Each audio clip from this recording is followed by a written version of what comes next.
Water. It's essential for all things living, a precious resource, a human right. And yet in the world right now, there is a water crisis that serves to paralyze the hope for many. In sub-Saharan Africa, Latin America, and Southeast Asia, 2.6 billion humans are affected, with no access to clean drinking water or hygienic latrine. And too many are dying from a crisis with a solvable solution. For many of us, the sound of a dripping faucet becomes something of a nuisance. We get up in the morning and begin our day not giving any thought as to where our clean water will come from. For the billion people in the world right now that live without access to clean drinking water, things are very different. In developing countries, as much as 80% of illnesses are linked to poor water and sanitation conditions. In fact, water-related diseases cause 1 in 4 child deaths in the world. Every 20 seconds, a child dies from the lack of clean water. Let's put this into perspective. That's 4,000 deaths a day and 1.5 million a year. On a medical mission in 2011, a man by the name of Dr. Pagliacci told me something I can't forget. He said water changes everything and ultimately affects the essence of life. It's often the women and children that are sent to collect water, leaving school, leaving their families, leaving behind other opportunities, walking up to 3 hours a day to collect contaminated water that will invariably bring illness. But what's the alternative?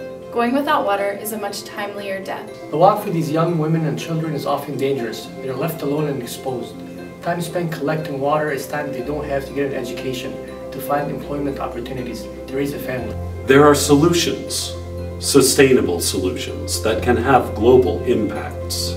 Modern technologies that provide filtration systems, classic deep water wells and pumps, water treatment resources and means of sanitary storage, portable and fixed latrines that aid in avoiding contamination of existing water sources. Access to clean water means less disease, less illness, which in turn means less money spent on healthcare. It means higher attendance in the classroom. It means returning to work and starting a business and raising a family. For this project, we set our focus on Cambodia. We lock arms with the Future of Khmer Children's Organization in Siem Reap and serve to promote the amazing work being done there. There are families in Cambodia that live on less than $1 a day, that are meant to collect their water from sources contaminated by animal and human waste products.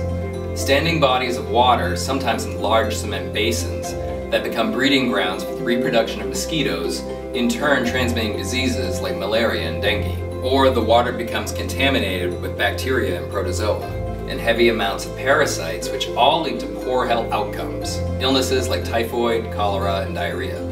As we said before, there are solutions. We have the technologies and the capabilities to bring clean water solutions to communities around the world. By drilling deep water wells, by protecting existing water sources, by helping families obtain good hygiene and sanitation. The Tyler Water Project is our push, our way of contributing to the solution. Its name serves to honor one amazing human being, Tyler Pulsifer, who inspired us all through his service in Cambodia, who loved the people, who understood the need to act. In 2010, Tyler passed away from complications of a brain malignancy. He was 28 years old. His legacy of service lives on through us. We join forces with the Future of Khmer Children Organization, who work to provide means of education and vocational training to the children and families in this region, one way, through access to water. Although the world is full of suffering, it is full also of overcoming it. It becomes our moral obligation to do our part in promoting human happiness, contributing to health and heart. How? We'll do it with water. Join us.